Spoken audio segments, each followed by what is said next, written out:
كان لكل نبي معجزة، فكان نبي الله عيسى يبرئ الأكمح والأبرص ويشفي المرضى ويحيي الموتى بإذن من؟ فتوحدوا الله. فخرج سيدنا عيسى في يوم من الأيام وظن رجل يهودي أن سيدنا عيسى يسحر الناس ويجمع منهم المال، قال أخرج مع عيسى وأتعلم منه السحر وأكون أغنى من على الأرض. فخرج مع سيدنا عيسى، وسيدنا عيسى يسير في الطريق واليهودي يسير بجواره. سيدنا عيسى يقول سبحان الله والحمد لله ولا إله إلا الله والله أكبر، واليهودي يسير بجواره صامتا ساكنا ولا يتكلم. قال يا ابن مريم أما بلغك الجوع؟ قال له نعم، اذهب إلى فلان ابن فلان وقل له أين أمانة عيسى ابن مريم. ذهب اليهودي إلى الرجل قال أين أمانة عيسى ابن مريم؟ فأعطاه كيسا وفيه 3 أرغفة من خبز، فأخذ الكيس وسار اليهودي جاع في الطريق ففتح الكيس وأكل رغيفا فتبقى رغيفان. ذهب إلى سيدنا عيسى ففتح الطعام، قال سيدنا عيسى أما كانوا 3 أرغفة؟ قال والله ما كان إلا رغيفان. ثم بعد ذلك أكل سيدنا عيسى رغيف وأكل اليهودي رغيف، إذن فاليهودي أكل رغيفان.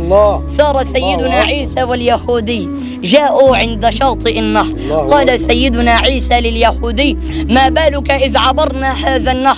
قال كيف نعبر يا عيسى وما من وسيلة نعبر بها؟ فأمسك بعصاه وأمسك بيده وقال بسم الله، ثم سار على الماء وكأنه يسير على الزجاج. فلما عبر النهر قال سيدنا عيسى لليهودي بحق من أراك هذه الآية وسيرك على الماء، لا القدم تغوص في الماء ولا الماء يبلل القدم، من الذي أكل الرغيف الثالث؟ قال والله ما كان إلا رغيفان. الله أكبر سبحان الله. صار سيدنا عيسى واليهودي فمروا على رجل كسيح، رجل كفيف لا يتحرك، فجاء إليه سيدنا عيسى ومسح عليه مسحة واحدة فقام الكسيح سليما بإذن من؟ ما توحد الله. فصار سيدنا عيسى وقال لليهودي بحق من أراك هذه الآية وأقام الكسيح صحيحا، من الذي أكل الرغيف الثالث؟ قال والله ما كان إلا رغيفان. صار سيدنا عيسى وسار معه اليهودي، فقال اليهودي أما بلغك الجوع؟ قال له ما بالك إذ أكلنا هذا الظبي، والظبي هو الغزالة الصغيرة. قال نركض وراءها أياما وشهورا ولا نقدر على الإتيان بها. فدعا عيسى ربه بالغزالة فجاءت الغزالة تطأطئ رأسها بقدرة من خلقها. ما توحد من خلقها. جاءت الغزالة تطأطئ رأسها بقدرة من خلقها فذبحها وقام بشيها، ثم أكل منها فلم يبقى منها إلا العظم حتى شبع. فدعا عيسى ربه بالغزالة فقامت الغزالة كما كانت.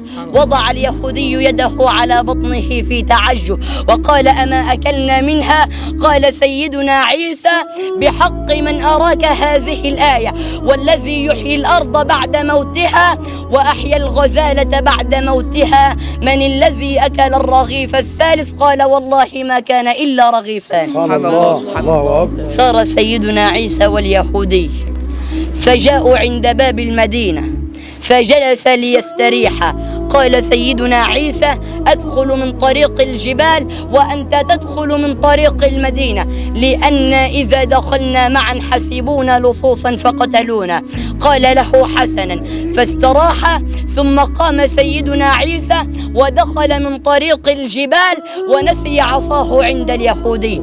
أخذ اليهودي عصا سيدنا عيسى، دخل على باب المدينة وتطاول على الله ثم طرق الباب بالعصا المرضى وقال أنا الطبيب أنا الطبيب، أشفي المرضى، أبرئ الأكمح والأبرص، وأحيي الموتى.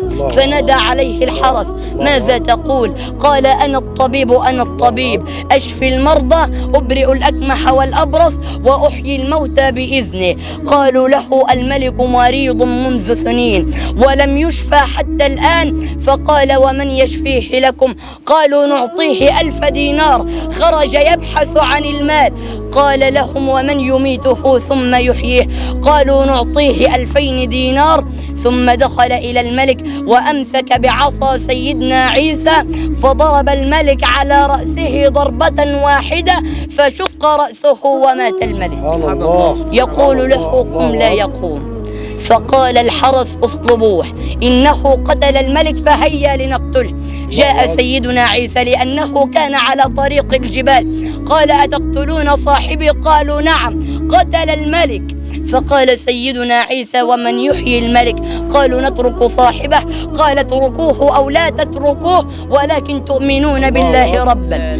خرج يدعو إلى الله. سبحان الله. فدخل سيدنا عيسى على الملك وأمسك بعصاه ومسح على رأسه مسحة واحدة وقال بسم الله. فقام الملك صحيحا سليما معافا في بدنه ولم يكن به شيء. فتركوا صاحبه. قال سيدنا عيسى بحق من أراك هذه الآية من الذي أكل الرغيف الثالث؟ قال والله ما كان إلا رغيفان. سار سيدنا عيسى واليهودي فجلسوا عند 3 كومات من تراب. فدعا سيدنا عيسى ربه فأصبحوا 3 كومات من ذهب. قال اليهودي لمن هؤلاء؟ قال كومة لي وكومة لك وكومة لمن أكل الرغيف الثالث. قال أنا من أكلت الرغيف الثالث. الله أكبر. سبحان الله. فتركه سيدنا عيسى. ثم قام سيدنا عيسى ومضى وتركه عند 3 أكوام من ذهب. خرج عليه 3 من لصوص فقتلوه وقالوا نتقاسم 3 كومات علينا. وأرسلوا واحدا منهم ليحضر لهم طعاما.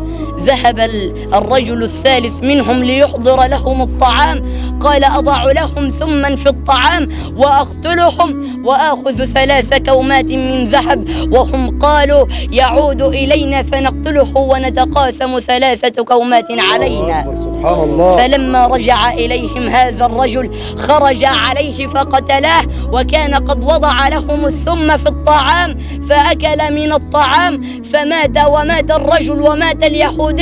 فمر سيدنا عيسى فإذا ب3 كومات من ذهب وإذا ب4 جثث. قال سيدنا عيسى هكذا حال الدنيا اعبروها ولا تعمروها فكن في الدنيا كعابر سبيل استظل بظل شجرة ثم تركها ومضى. وأستغفر الله العلي العظيم لي ولكم. سبحان الله. الله يفتح عليك. الله يبارك.